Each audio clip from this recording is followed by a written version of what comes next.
right. Come on, boss. Lead the way. Oh, I don't have anything ready. Tell us your trip, Pai Gimli. You talked to Pai We Gimli did, before? yeah. So that was had a really good chat with Florian. He's an awesome guy, very much on the same page, like in terms of what we're up to, like similar motivations. Yeah, I read the paper on my way here. Yeah. Like, I mean, a lot of their motivating statements exactly echo our motivating statements, which is super cool. Yeah. And he actually won a big award for hydro geophysics. And so he's like, right, he just started his postdoc in Bonn. And so he's interested in doing like process-based inversions. And so coupling a lot of hydrologic modeling with EM and ERT, ERT specifically. And so he's going to be doing a lot of work in that space with Pai Gimli, which is pretty cool. Yeah. How big of a team do they have? It's really 3 core developers. Okay. Yeah. So it's really the 3 of them. We sort of talked about like places where we can collaborate on things. One of the most tangible ones that I think came out of that is just like I/O, reading in data. And because I mean, everybody has to write parsers to get data in, and it's a silly, annoying thing to do. Yeah. But everybody's got to do it. Yeah. So that is one place of potential overlap. It's pretty immediate, I think. The other thing is with the mappings, because they've done a lot of work on like petrophysical relationships and things like that. So coupling, hydrologic parameters to resistivity and whatever. So that is another place that I think we don't necessarily have a strategy for that yet, but just like keeping tabs on what they're up to and then keeping tabs on what we're up to, and then when there are chances to align the things, do so. Yeah, so that's. Sounds like they, according to the paper, they spent a fair amount of time doing C implementations of a lot of pieces, right, of it? Yeah, a lot of it actually was already in C. So like the BERT code that already existed. They wanted to bring it in. Pai Gimli is like making that more accessible. Gotcha. Yeah, so that's like some of it is sort of interfacing to legacy code, Okay. but it's still quite useful. Yeah, absolutely. Yeah. I get that. So that's why that was a motivation, I guess, for them to push the C. Yeah. Because we want to do that eventually, eh? It's like we were talking about it. Yeah. Yeah. Well, with the, Cytonizing as much as yeah, possible. well, with the, it's a little different, right? Like, it's an actual C code, right? Yeah. Cytonized code. So I guess like, there's probably. Well, but anyway, same idea. Making it more efficient. Whereas they have, CC, hard C. Yeah, I played with a bit with Cython. It seems like pretty good. Yeah. But I wasn't sure how really because when you got class structures and putting that into as a Cythonized package, I wasn't 100% sure how we can really do it. Well, they did it in Discretize, right? Joe did it with. Not really, because I thought, she did it. Or yeah, the trees. There's so much of it is already in. All the pointers are all C codes. Oh, really? Yeah. Oh, okay. Yeah. It's pretty transparent because in the code it's just a function call, but it doesn't exist anywhere. It's just like a compiled C script, Cytonized script. I see. Oh, I didn't know that. I thought only place was in the interpolation matrix. No, it's in the Discretized branch. Yeah. Yeah, so that was a good chat. The Argus group is also really excited about what we're up to. Especially in terms of like the apps and teaching material and stuff like that. They're very keen to be using that. As is some of the group in ETH and Zurich. They actually are already using it in their classes, which is amazing. Yeah, we showed them the apps, and he's like, "Oh, I'm going to use this on Friday to teach a lecture," Really? which is really cool. The geosci stuff. Yeah. Oh, yeah. Yeah. So they're quite keen on what we're up to. Right on. Yeah. Wow, that's So it's really exciting. That got uptake, yeah. Yeah. And I mean, the fact that the Arbus group is excited about what we're up to and also like very supportive and on board that's huge. 'Cause Yeah, they're good. it's huge. They're very good. So Yeah. having people like that, willing to contribute and keep tabs on things is really exciting. How is all of this? It was fantastic. It You was got good turnout. yeah, that was the biggest group that we had. So I think there were 40 or so. Yeah, 40 or so people there. And the Disc Lab Day was awesome. It was just like great conversations. So that one is worth watching if you haven't seen Yeah. the YouTube videos. Yeah, Jean-Luc presented and chatted through like what he's up to with IP. Who? Jean-Luc. Oh, yeah. He's Italian. Italian, He yeah. said, "Say hello and congratulations that you're married." So yeah, so his presentation was really good and helpful for getting an idea on how they're coupling hydrologic stuff through complex connectivity. Yeah. So that one, it's worth checking out. And they're doing a lot of really cool instrumentation development, and like they are very close to their instrumentation. Both with just how much conversation they have with SkyTem, but then they've also been developing like a Toad EM system meant for agricultural applications. And they built it in-house. Yeah, which is just it's cool when they like are developing codes that are immediately attached to it. and they know all of the pieces. So Yeah. It's I think it's unique. It's one of the unique toys in the Yeah. world that could do that. yeah. It's just pretty cool. Okay. Yeah, and Austria was really interesting. I had sort of no idea what to expect with the group there. Yeah, I just knew nothing about like geoscience in Austria. And it was mostly the Geologic Survey who showed up. I think it was like 95% of Geologic Survey. And the presentation quality was really high. They're doing a lot of cool stuff with landslides, with there was one example that they talked through where they actually like stopped a landslide that was in progress based on taking ERT data, like once they knew it was slipping. So it was like obviously a slow landslide, but the major concern there is like where's all the water? So they did a DC survey, found out like where most of the water was, and then were able to actually like dig a ditch and channel it out, and then they stopped the landslide. Right on. Which is like super cool. Yeah. Geophysics, real time. It's really rare. Stuff. Yeah. It's really rare because it's actually used. Yeah, exactly. So was it monitoring the ERT or? Yeah, or like they went out once they knew that this like high risk area was starting to slip, because I think they've got like real time monitoring systems in place with flood meters and things like that. But they actually like diagnosed where the problem was and acted before it like made a mess of the town. So there's like they do have a monitoring system and see something that like did another survey? Is that the deal? Yeah. In this case, they did.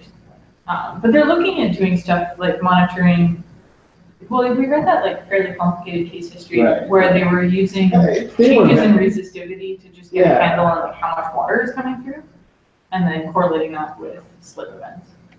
So yeah, they were mentioning that I think in the paper, but it wasn't like very impressive at like just by reading it. yeah, It was one of like their slides. yeah, But yeah, probably a great like kind of actual context. Pretty cool. yeah. I guess. It's complicated, but like I thought that's tough. Like Yeah, there's too many other factors coming in. yeah, How to parse that out. Mostly rainfall, like you look at the monitoring data, what you really see is like you can see the rainfall. yeah. They Don't need to do much more than geology, like the geology, and then where the water is. Right. So if they know the geology, they know which things are at risk, and then they know where the water is. That's the biggest thing. There was also a cool one where a lot of like agricultural applications. But one guy showed this. I should pull it up. This DC resistivity.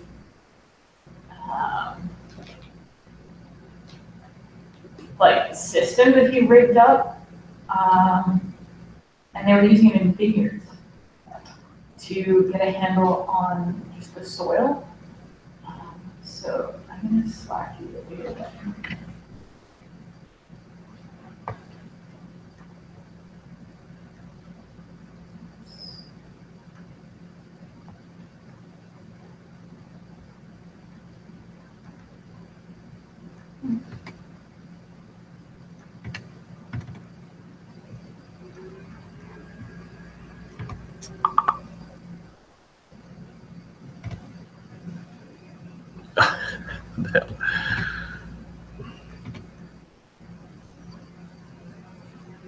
Oh, wait, sorry, that's the wrong one.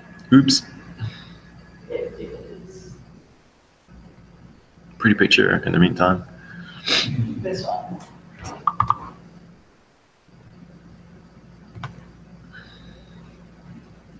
And if you go to the 7th slide, you can see it is in T-Series a safety vehicle. So they're like It's a farm. It's super cool. So as you roll around, Yeah. like The each contact. spike is an electrode. that's cool. And then they've got 3 different separations. So you're sort of looking shallow, mid, and deep. Deep being 200 centimeters. Yeah. But that gives you an idea of like what your So what soils are like. like every wheel is A dipole. some sort of receivers? Yeah. Oh, okay. I see. Oh yeah, right on then. Oh, cool. So they just like drive around in this. That's an apparent resistivity map, basically. Sorry? That's an apparent resistivity map. I believe so. Yeah, probably. That's nice. Wow, what's happening there? Or vineyards. What was their Joel's conclusion about that? I'd have to go back and watch the. I don't know if it's videos. geology at that level, Yeah. man. It's more like soil. So they're looking for like salts, which regions are like over fertilized versus under fertilized, which ones are dry versus not. Well, I would expect pretty like homogeneous farm, I guess, in terms of Yes. the soil, right? But like, it seems like pretty like that. No, it's super done, yeah. So it's complicated, for sure. That's interesting. Neat. Yeah. It sounds great that they are using that. Yeah. It's just super cool. Near surface. Yeah, what about you guys? How are things? How do I go back to There you go.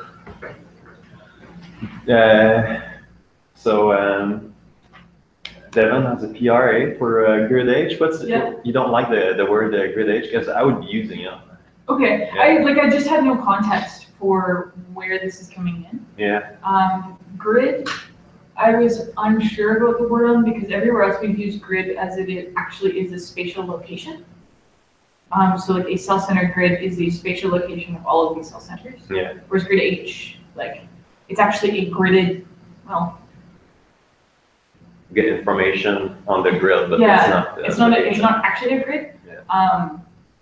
So we need to find a better name. No, that works. Yeah. That works. Because there's a lot of those things that we often want to have them, but then we need to every time recalculate them. Yeah. No, so I think that that's like totally fair. But a name, Sounds good. Yeah, let's think yeah, about it's it. just a name that needs to be updated. And he needs to have so to write a test for Yeah. his first contribution. Yeah. He's not here, but yeah. Yeah, so it was just like I was lacking context for that.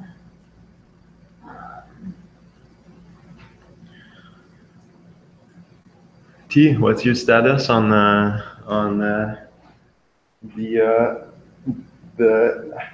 clustering? District physics Yeah. works well. Since the example like Vector works, I run my first geometry version with it, so DC and IP on a simple example. So Okay.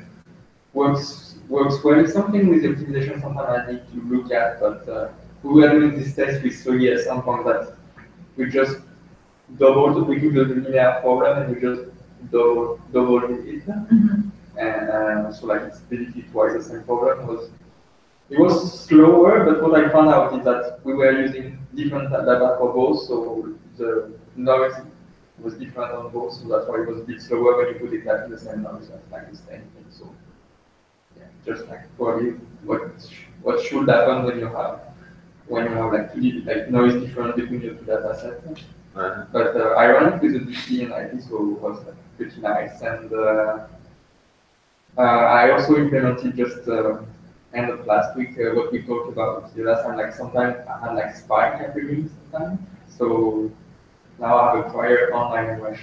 Okay, a prior on your rep. So it smooths things out, and actually now I'm able to put kind of geological rules into prior to, like saying that some units cannot touch, or that the structural relationship they can have. So that makes sense. That's pretty cool. Yeah. So, Like, did you implement? So now can you run two property inversion? Yeah. So I had that like a few weeks ago, like 2 weeks ago maybe. Like I ran the DC and IP together. Just on a simple example, like a two-sphere problem and with like different conductivity and IP model. And now I just like put this prior so I can add like geometrical room in my reference model. So it's all about writing it up now. Like most people in CPEC or in notebooks, but I use it both. But no, it's working very, very well right now. That's great. After that, just like now, it's mostly like doing new examples synthetic and we want. Yeah. Go to the real world. Actually, I want to test the geological rule. I was thinking like maybe like a time domain, like 1D time domain EM, and you put a resistive layer in the middle, which we are not very sensitive to. But if we know it's between two other units, I can pause that and say, oh, if you detect this unit and this unit, you have to have this. Oh yeah. Resistive unit. Oh yeah. Right on. So that's the goal for the end. Yeah. So if you had a stack of mythology, then you know, okay, I need to have this, and this in there. That's exactly figure out where it is. That's exactly where I put that tool. Yeah. So I'm able to try that. That's neat. Because that was the first step. Like first I classify things. Yeah. And after that, like once you have a classification, you can also Put rules on the put rules on the classification. classification. Yeah. Put priors and priors and priors. Well, I mean, it sounds silly the way you say it, but it's not. I mean, it makes No, it's sense. Yeah, you've got these yeah. It's just a higher level. You just go higher and higher in the levels of clumping things together, right? Yeah. That's cool, man. And then next step would be after I write up everything, that's what we were talking about, like having something that right now the unit I put in my models are the unit I know I have, but I have to make tests like, oh, what happens if there is a unit that I didn't know about first, I didn't know about, or what if I expect a unit that is not there, etc. So there are ways to do that already, but it's just not implemented. Okay. And you need to go bigger for that too. Right on. That's another step. And so how many max? Do you have a number of limits of groups that you manage to? Like in the max, there is no limit of physical property or group. So like that's like you can have like 2, 3, 4, 5 physical properties. That doesn't matter in the code right now. And Yeah. you can have 2, 3, 4, 5 units. That doesn't matter. So like I think the empty problem there is 4 or 5 units too, and it works. It's just after that it's really like how much information you have. But I mean, in terms of complexity for the code, it doesn't matter. Like the problem is it gets more complex for sure. Like in the code, it works. Like I've written the way that it can take whatever. It's just that the problems start to be more conditional or Gotcha. Yeah. more complex. Yeah. So I haven't tried like if you put like 5, 6 physical properties, and with 20 units, maybe it's not gonna run. The space is not easy to travel. You're not gonna do that, yes. No, exactly. It's not something that's gonna happen. Like for example, for the DC and for DCIP, like you will have maximum 4 physical properties, like your resistivity and your switch chargeability, like your switch chargeability parameters. So, like, there are 4 physical properties, you probably want to try 3 or 4 units. So I think that's doable for that. I'm yeah, quite excited about layering actually. I think it's pretty neat now. So that's, yeah, it's promising. fantastic. Cool. That's the when you push to do your comprehensive, you need to do things, right? Yeah. Yeah. Sagi, you have stuff to share? Not really. Right, still Actually, I started the Conda Forge. Oh, yeah, that's like one. for deploy. And I figured out that we need to put the discretize and time solver first. Right. In the Conda Forge. Otherwise, so everything needs to be in the Conda Forge. Otherwise, it's not going to work. Yeah. So, yeah, I learned a little bit. So it's actually, I was impressed like how kind of like the deployment process is. So you made you kind of do a draft and then made a pull request. So you fork their bridge Okay. and then you made it like you do stuff. Push But on. there's like some automated like text stuff that you don't really need to write everything. But you can actually have a starting. And then you made a pull request and they review and then let you know, oh, there's some automated like what was it, linked. Oh, yeah, Something like linkers, yeah. linkers. So they can automatically let you know, oh, this box is missed. Yeah. Yes, missed. So fill out those. Okay, And that passes actually, and someone actually takes care of what you made a pull request. nice. So yeah, so I think they mentioned like a few things that kind of figure it out. Okay. And then he was mentioning, oh, why do you need a Cycon for Sympact? There's no C code. Right, yeah, Simpeg doesn't need it. No, It's yeah. just- Exactly. So that Cycon stuff doesn't necessarily has to be the Sympact. Yeah. So you could basically remove that. That's good. So someone actually reviewing it, I thought that's cool. Yeah, And yes, you can do discretizing time and solve first. Simple should pass, I guess. nice. And Tibo was working on like made a will for Java, I guess. Oh yeah, that's solved this problem about nice. Yeah, so I'm not sure how Conda exactly works because I had to put like when I'm doing the process, I had to put if you have a pipeline Yeah, like, stuff, then I had to put it in. yeah, Then it actually runs the program and then outputs a couple things and you need to put SHA-2256. Not sure what it was, but that's the repository behind the pipeline. So I wasn't 100% sure because like I don't really know about what the pipeline actually does. yeah. Oh, I have no idea. But anyway, so that's where I'm at. I think so I'm going to do discretizing times first. Yeah. And then actually yeah. But I wasn't sure, like even putting Conda Forge actually making things always work. It should. I know, like Leo had said that solves a lot of his problems. Oh, okay. Yeah, but I'm not entirely sure. With respect to the wheel that you built, Yeah. how did you do, like, what kind of machine were you using for that? Oh, it's just like a line of coding in your terminal, like Python setup.py and like this tool, so it's kind of like building a package constitution. So the thing with the wheel is that it's I think it's machine dependent because the file you create, it says which system you're using and which Python version, etc.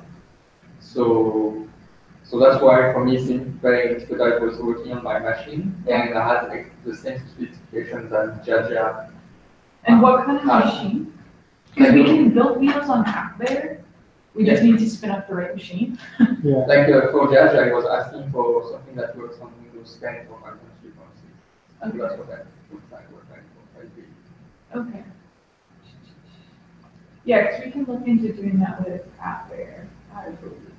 So you pre-built wheels for all the systems that you're expecting?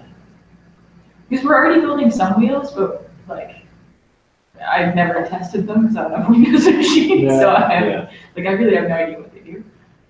They can be done in the cases, right? It's going to be like Windows 10, 2.7, 3.6, Mac OS, 2.7, 3.6. Yeah. Well, Mac is fine because we can just build the wheel for Linux and it just works for Mac. Yeah.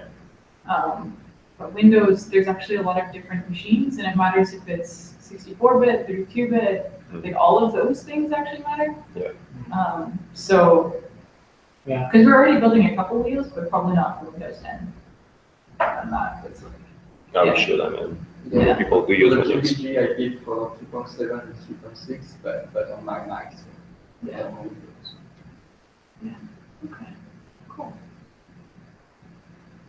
And you've been pushing on the tree mesh stuff. Yeah, I'm really excited about That's that. awesome. Yeah. So the new divergence, we don't get the artifacts anymore when the levels are changing. Sorry, divergence or? Sorry, cell graph, Okay. cell graph. Yeah. Cell graph, yeah. And then last week I finished to be able to do a tiled octree. Yeah. So tiled octree to octree or tiled octree to tensor. Yeah. Actually, the octree to tensor is really nice because the most expensive part with octree is creating the gradient operator and discretizing topography. Yeah. But if we invert on tensor, then all those are done on tensor. Yeah. So your global mesh is in Tensor then? Yeah, exactly. Okay, I see. But then the forwards are on octree, which is the expensive part, right? That's true. Yeah, that's actually that. Oh, that's really nice, Although you actually. still need the topography, like, Well, but Yeah, the no. topography, no, because the sensitivities doesn't care. I compute sensitivities everywhere, and it's cheaper to compute sensitivities everywhere, and No. to just interpolate back to my tensor mesh than it is to discretize my topography and compute my sensitivities after. So Even for you're- PDE, You're right? forming both sensitivity. Yeah, but even for PDE, Yeah. all you need is to interpolate the connectivity to octree and then compute sensitivities. You don't really need to discretize topography. Sure. Once you have it on tensor, which is really fast, but Just pass it back. but like that's the, not sure, because, just do a nearest, man. no, but when you're interpolating, like for instance, like mag, I think that doesn't really matter, right? Like you use, but conductivity has a really big contrast. Yeah, but you just do a nearest. And you're gonna be fine. In theory, let's say your Oh, tensor okay, discretization is as fine as your smallest octree discretization. Oh, sure, got it.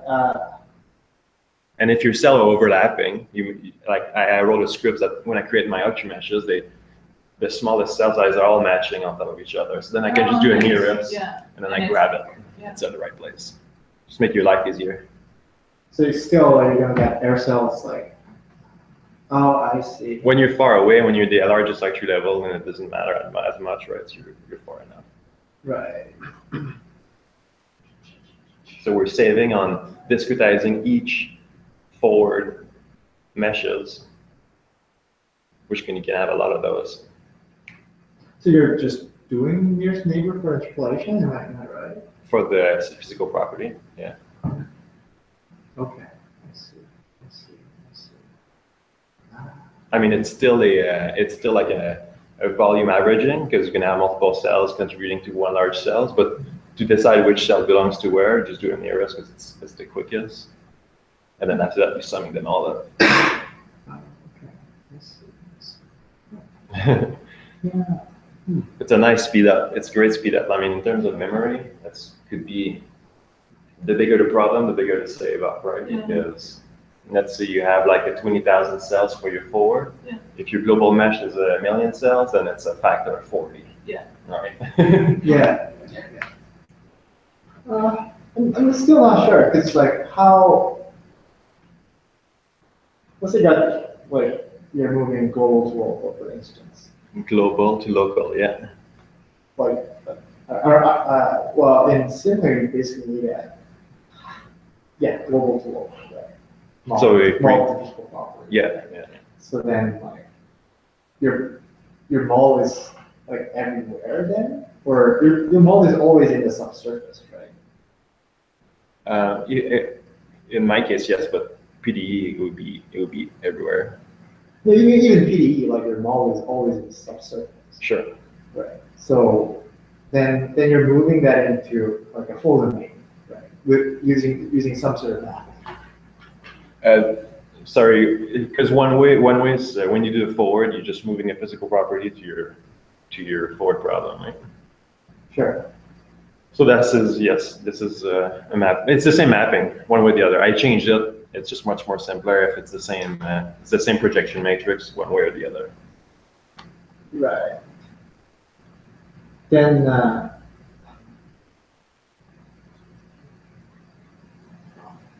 are you moving physical property or are you just moving sensitivity? Both, right? Because when you do your forward, you need to move your physical properties back to your local problem. And then once you calculate your sensitivities, you need to move them to for your inversions. Well, they're not moved, but like it's not on the fly, right? Sure. So you need to move like whatever in the global domain, which I would call inversion model. Yeah, inversion mesh. Yeah. And then you're moving that into your local mesh. That's right. So you got your physical properties only defined in the subsurface. Yeah. Then how do you so if you do nearest interpolation, like if you're finding a nearest point. No. See, the Keeley tree uses the nearest just to figure out which neighbors are closer. Right. Right. And after that, it's a sum. It's a weighted sum. Sure. It's a weighted average of all the Right. cells that are touched. Yeah. Right. So what I'm not sure, like, if you have a topography, right? So you're just grabbing the cell below the topography in your global, like a global match, right?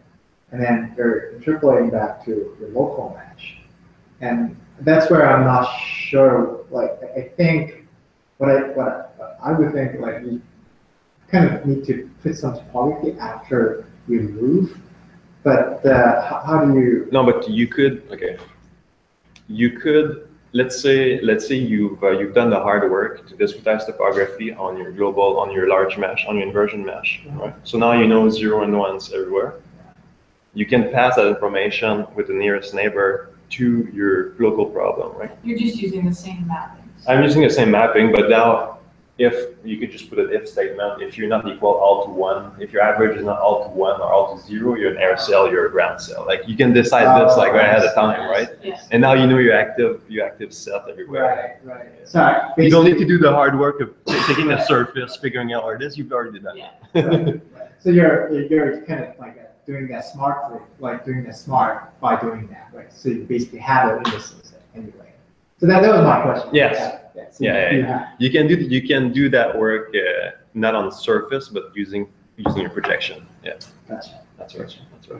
Oh, And when you're in your patterns, it could be a little wrong, but the assumption is that you're far away and it doesn't matter as much.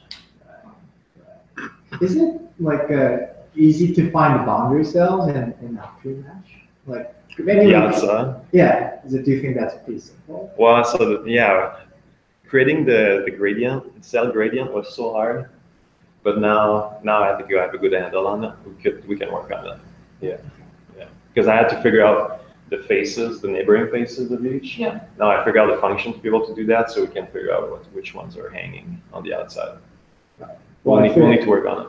I know, like if you're looping over anyway, I don't know. Couldn't care. Okay. Well, and Rowan already had created the function to ask for the neighbors, where are the neighbors next, up, down, or Okay. so we just need to check if there's a neighbor on the other Right, side. If no- there's no neighbor, then you know it's a hanging face. That's cool. That's Yeah. really cool. Show me where that function. Yeah. Are you working on a true now? Are you working on true mesh now? No, but I'm always looking for the neighbors, and in my function right now I was using like the SciPy 33. Oh my god. Yeah. Is that okay? I think so. That's familiar. So yeah, that's it for true mesh. Another question. Okay, so now we got this multiple mesh. Yeah. How do you like how do you deal with the data misfit? Like, so you got like each mesh have few points of your data. Yeah. Right? So let's say you got 100 points, and then you're parsing that into each mesh has 10 data, for instance. then when you're computing the sensitivity, for instance, it's in the local mesh. But in a global inversion, you need to kind of stack that up somehow. Well, it's done through the combo misfit. So in combo misfit, right when you compute your JVec and GTVec, it just loops through all your sub problems, and then add the gradients of each, and that defines your step. I see. And that there's, I think we need to give some thought to directives with respect to this as well as joint conversion, because they're two different use cases of like multiple objective functions. Because for this, you're adding up a whole bunch of data misfits that actually are like conceptually one data misfit. Yeah. So we do just want to minimize or like hit a global target misfit. That's right. Whereas if we're doing a joint conversion, we actually probably want to hit two. That was a long conversation we had, right, with that thread. With totally. I haven't like put more effort into it, but. Because I'm sort of wondering if we actually, like what I would potentially see working is if we attach the directive to just an objective function, which could be a combo objective function to an action pattern. Hold that one more time. What level are you? So, because right now the directive is attached to The top level. Yeah. I want to potentially think about doing it at a finer grain. So instead of attaching like a global directive, we hook it to the like each data misfit can potentially have its own target misfit. So like the directive acts on one chunk of the effective function. Okay. Well, yeah. I mean, then we could have the choice to attach the directives on any level. That's what we're saying. Yeah. Because some directives are attacking the regularization, which is on the global side. Yeah. Yeah.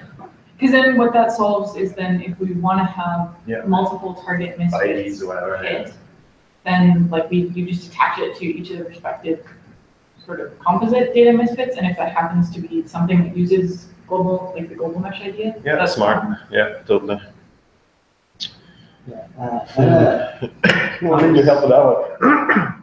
Had a conversation with Sarah, and she was working on Rachel in Calgary. Oh yeah. And so they got huge data set. I was impressed by that. So we're adding to Calgary, and she was working on one patch, but like small, like 10K by 10K is not small, but anyways, that's what she was working on. But the actual data set that university, like Jones Pacific, they did the really big 5 or 6 patches of geotime data. Yeah. And so those people, but like still 10K by 10K is interesting. They got some DC and now 10 data. Yeah, she transferred to me. I'll see how I go about that. But like it's really large scale data, and how do you really like even just loading that up? Yeah. Is it a problem? Well, like that one patch was 10 gigabyte. So that's pretty big. But now that like depends upon like in a large scale, you do want to see that full patch, Mhm. like 5 or 6 patches back, so Yeah. 50 gigabyte. And how do you even that just loading that out is actually not easy. I think was it like gas for that? I haven't looked into that. I looked No, Pandas. it's gas is wrong. Yeah, pandas. Are they clever with loading up? Pandas are pretty clever. I think so, I yeah. think they do lazy loading. Yeah. So it's always same thing, like saying a Google map, like Yeah, exactly. human resolution is like limited, right? Like you're not gonna see like tons of pixels, so we can kind of limit like when we're seeing that. So when you're loading that out, you can actually downsample. Yeah. That like kind of recognizable stuff. So. Yeah, there should be some like geospatial plotting libraries that would also interface to Panda as well to do that, so you can look at it without you having to do all of the downsampling. Hopefully. Anyways, it was interesting. I'm just starting, but and having the right tools and developing. Even just like small processing tools that you can basically load that up. Yeah. It should be apparent TV context. And it'll be cool, like in that level. Yeah. Yes, like in that large scale. Oh, there's something going on. but having kind of full spectrum of that people could do like not interested in like one sound notation and run one version, for instance. Yeah. Yeah, that seems like that data is open. So, the like kind of trend in these days, like lots of countries, like basically opening that large scale data, it's there. But you can even load it to Yeah. memory. So you can look at it. Exactly. Yeah. So that's interesting.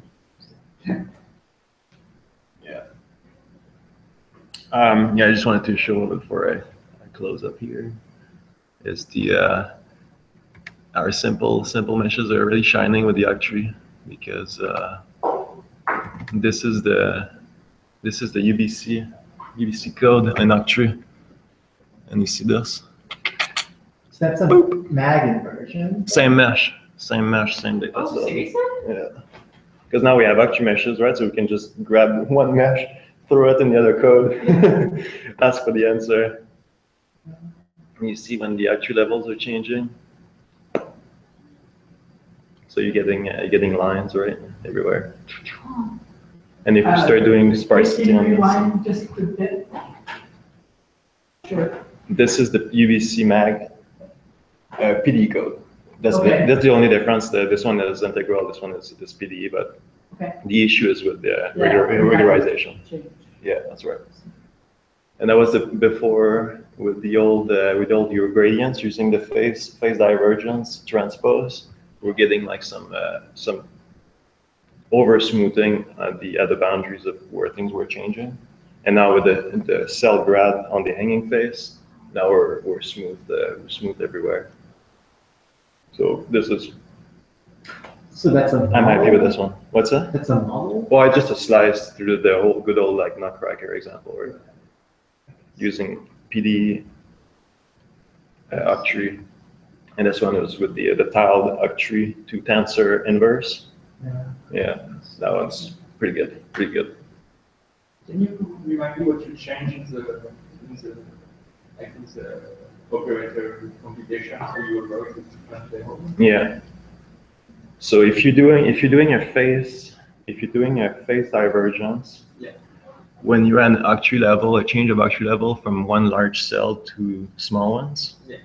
it's the phase divergence taking all the faces, the hanging faces, and it's summing them up into one big face.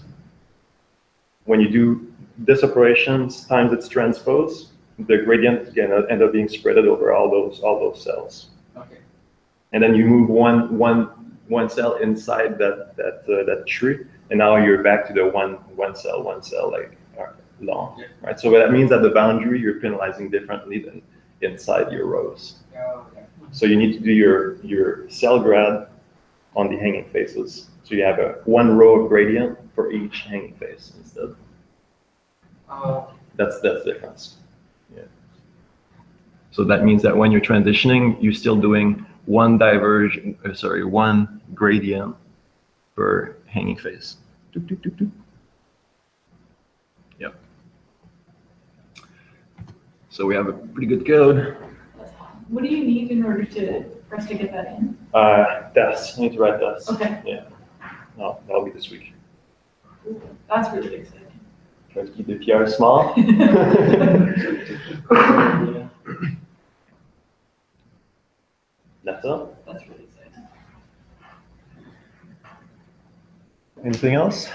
Don't think so. All right. That shall be the end of the meeting then. Who else? Was anybody else? I mean, It's just us. just core